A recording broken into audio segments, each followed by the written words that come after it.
You know how they say the dead don't speak? Well, they don't know the half of it.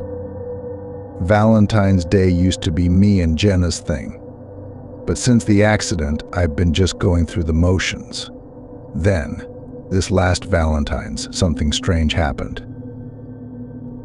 I got this letter, red envelope and all, no postmark.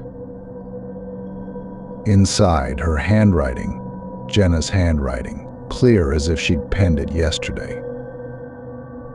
"Meet me where we promised forever," it said. That place was the old oak in Miller's Field, where I'd asked her to marry me. At first I thought it was a sick joke, a cruel trick, but the scent of her perfume on the paper was too real, too much like Jenna to deny. That night, I tossed and turned, the feeling gnawing at me. It was like she was there, just beyond sight, standing in the shadows, waiting. My head screamed it was impossible, but my heart was still raw, still bleeding from her loss. So I went. Even with my mind reeling, telling me it couldn't be real, I drove out to Miller's Field. My heart was pounding, hands shaking, a mix of dread and aching hope. The oak loomed large and twisted, its branches reaching like the arms of the past, trying to pull me back. I stood under it, and the air turned so cold, so instantly frigid, it burned my lungs to breathe. Then I heard her voice, soft and sweet. "Come with me," she said. It was coming from the ground beneath the tree, where the roots twisted into the earth. I could feel the pull, like the earth itself was inviting me down. I found myself digging, clawing at the dirt with bare hands. I don't know how long I was at it before I realized what I was doing. The hole was deep, a grave if I'd kept going. I snapped out of it, stumbled back to the car, and drove until sunrise.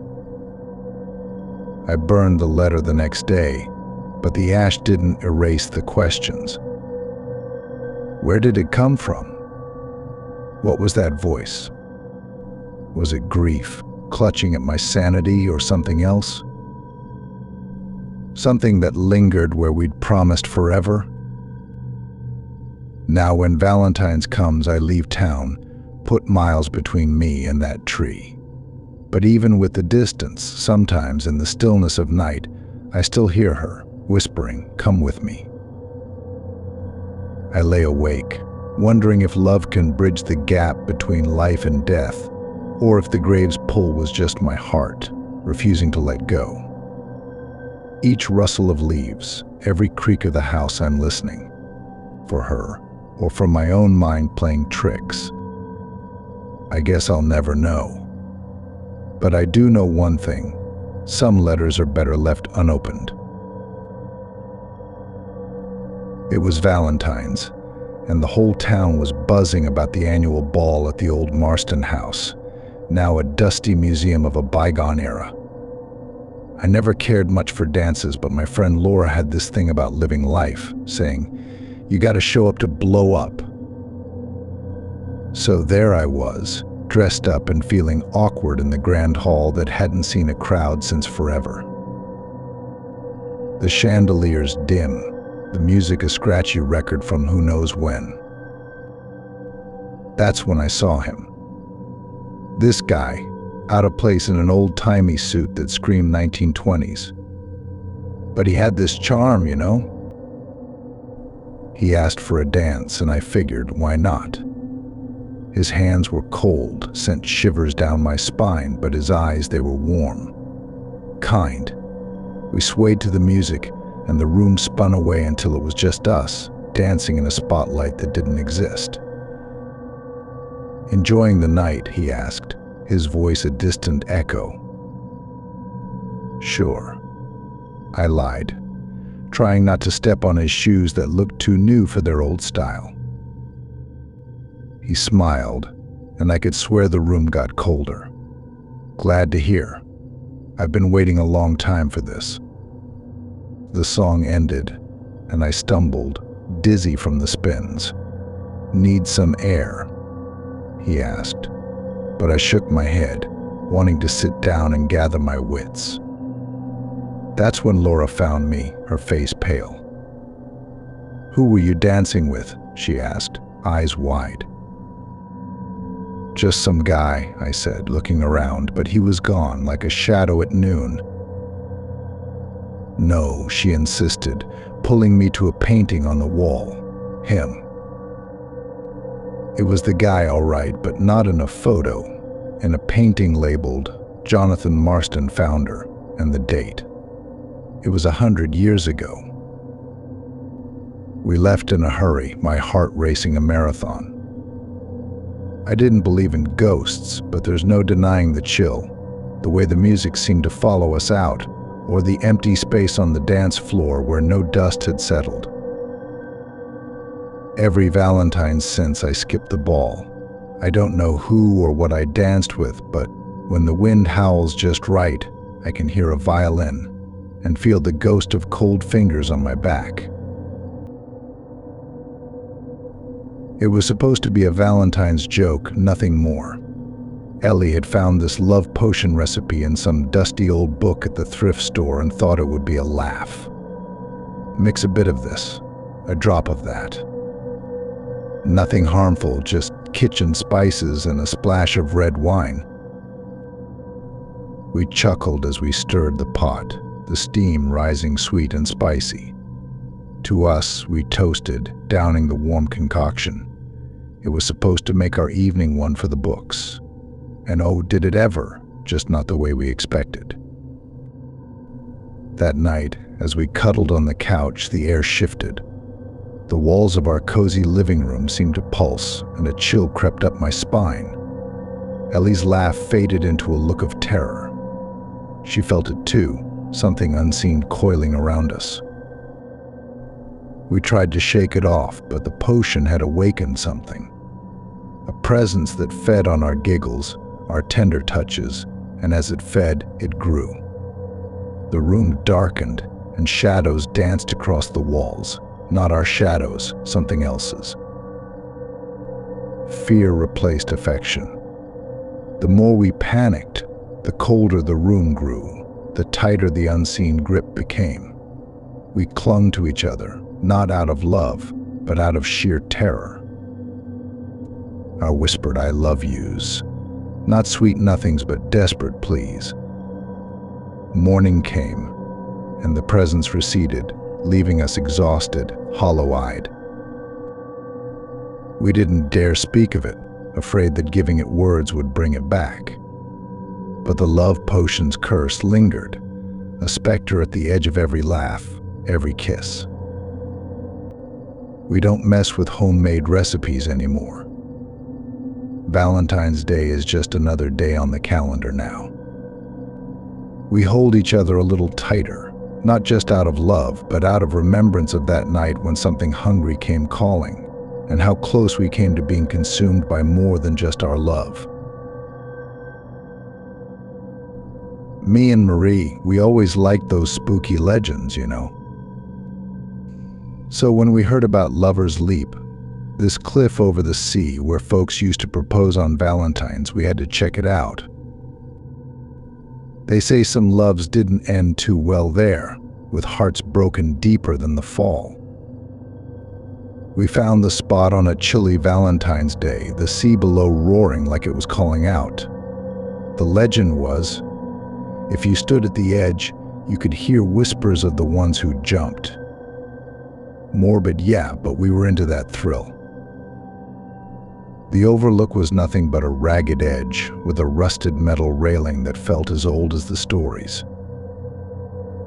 We leaned over, laughing, but the wind, it wasn't right. It pulled at us, hungry-like. Marie grabbed my arm, her eyes big. "Do you hear that?" she asked, all joking gone from her voice. I listened, and there it was. A whisper, a plea, jump, and we'll be together forever. It was like syrup, sweet and dark and too thick to breathe in. We backed up quick, but the voice followed. Marie was shaking, looking at me like she wanted to run or cry or both. "We gotta go," I said, voice more stern than I meant, but fear does that. We didn't talk much on the way back to the car, the sound of the sea chasing us. I wanted to write it off as the wind, a trick, but I couldn't shake the cold it left in my bones. That night, with the windows locked and the TV loud, we clung to each other like we could still feel the ledge under our feet, the abyss waiting. We never went back to Lover's Leap, and when Valentine's comes around, we stay in, away from edges and whispers and the pull of deep, dark water. They say it's a place of love, but all I know is it's got an appetite, and it almost had us for a meal. I wanted to do something special for Anna this Valentine's, something unique. So when I stumbled upon this vintage chocolate box at an old antique shop, I thought I'd hit the jackpot. It was ornate, covered in velvet, faded with time, but with a charm that modern boxes just don't have. Anna loved it, her eyes lighting up as she traced the intricate patterns on the lid. But that night, things got strange. We heard whispers, soft and sorrowful, floating through the darkened hallways of our home. The air turned cold, filled with the scent of roses long dead. Curiosity got the better of me, and I went back to the shop, asking about the box's history. The shopkeeper went pale, his hands trembling as he told me of its last owners, a couple deeply in love, torn apart by tragedy right before Valentine's. He said it was rumored their spirits were bound to the box, their love story unfinished, their last words trapped within its velvet walls. I couldn't believe it, thought it was just a tale to add value to old trinkets. But every night the whispers grew louder, more desperate, as if begging to be heard, to be understood. One evening, driven by a need to silence the voices, I pried the box open further than before. Hidden beneath its false bottom, I found a stack of love letters, yellowed with age, the ink faded but the words still burning with passion and despair. The last letter was unfinished, a declaration of love cut short by an untimely death. The whispers stopped that night, but the air in our home remained heavy, a silent witness to a love that never saw its Valentines. We couldn't keep the box, nor could we bear to part with it, knowing what it contained. Now it sits locked away, a relic of a love so strong it transcended death. Anna and I, we don't talk about it much, but I see the shadow of those lost lovers in her eyes sometimes, a reminder that love, in its most intense form, can be both beautiful and haunting. Valentine's Day at the department store means red balloons, heart-shaped chocolates, and cheesy love songs on repeat. I was closing up, ready to leave that all behind for another lonely evening when I saw her. An old mannequin, shoved in a corner of the stockroom, wearing a bridal gown that must have been white once, now yellowed with age. Her face was painted with delicate features, and for a mannequin she looked sad, like she was waiting for a lover who never came. I thought nothing of it, just a forgotten prop, and left the store. Night after night I heard soft thumps from the back as I counted the till. I'd go check, and there she'd be, somehow moved from her dusty corner. I blamed forgetful coworkers or my own tired mind playing tricks. But then, Valentine's night, the store was silent and still. I heard it. A soft sob, a sound no mannequin should make.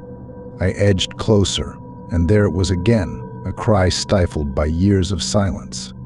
Her face, those painted eyes, seemed to glisten in the dim light, as if she was crying. Ridiculous, right? But I reached out, touched her cheek, and it was damp. The room felt heavy, full of sorrow. The air held a whisper of a long-lost love, a story of a bride left waiting at the altar, turned to display for passing shoppers. I backed away, left the room, and locked the door behind me. The next day, I convinced the manager to donate the mannequin, anything to get her out of the store.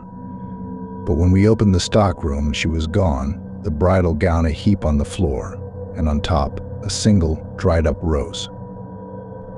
Now, every Valentine's, when the store grows quiet, I listen. Sometimes, just sometimes, I think I can hear a soft sob, the sound of the brokenhearted, and I wonder where she went and who she mourns. Me and Tara, we were adventurers at heart, always chasing the next thrill. Valentine's Day, no different. We found ourselves at the mouth of a cave, rumored to be the site of ancient love rituals. The perfect spot for a couple like us, scoffing at candlelit dinners and store-bought cards. We squeezed through narrow passages, our headlamps cutting through the darkness, until we came upon a cavern. The walls were covered in carvings, scenes of couples embraced in what looked like a dance, or a struggle. The deeper we went, the carvings grew more visceral, more intense. Love wasn't just depicted, it was worshipped, feared, like it was a force that could tear the very fabric of reality. That's when we found the pit, an abyss in the cave's heart. The carvings around it so intricate they seemed to move in the flickering light. They told a story of a love so passionate, so overwhelming. It drove lovers to leap into the void, to be consumed by the darkness rather than live apart. Tara traced the lines with her fingers, whispering the tale as if she knew it by heart. Her voice echoed, a chant that seemed to resonate with the cave's own energy. I felt it then, a pull, not just physical but emotional, tugging at the core of me. It was as if the cave itself was in love, and it desired us, wanted us to join the countless who'd given themselves to its depths. I grabbed Tara's hand, the cold sweat of fear slicked between our palms. "We should go," I said, but my voice was a stranger's, distant and hollow. She nodded, but it was a struggle to walk away, each step heavier than the last, the cave's whispers growing louder, promising eternal union, an end to all heartache.